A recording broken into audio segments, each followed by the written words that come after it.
How can somebody prepare for an embryo transfer? I'm Dr. Jessica Reinick. I'm a board-certified OBGYN, a reproductive endocrinology and infertility specialist, and I'm going to answer this question today, and my answer is probably not going to be what you expect. The best way for you to prepare for an embryo transfer is to know what your chances of success are so your expectations can be ready.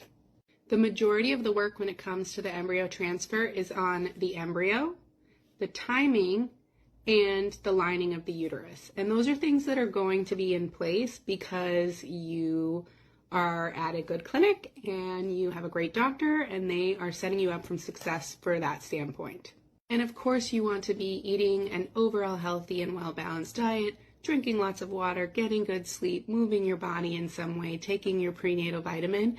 But in reality, as long as you have a really good embryo, you have the lining that looks like it should, and the correct amount of time of progesterone, there's not a whole lot that you can do to influence the outcome. But what you can influence is your expectations. And you need to know that even a perfect day 5 euploid or genetically correct embryo only has a 70% chance of live birth.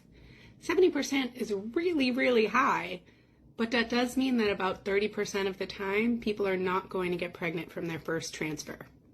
And that's not to say to go into it with a negative outlook. Obviously, we want you to be optimistic and positive, and we're optimistic and positive too. But if you haven't even kind of contemplated the possibility that it's not going to be successful, then that is when I find that people are the most devastated by those outcomes. Realize that 95% of people will be pregnant successfully after 3 euploid correct embryo transfers, even without changing anything. So even if that first or second embryo transfers are not successful, majority of people do take home a baby after 3. And while I hope you all have success with your first embryo transfer, just know that it is not your fault if it's not successful, and even without changing anything, you still have really, really great chances.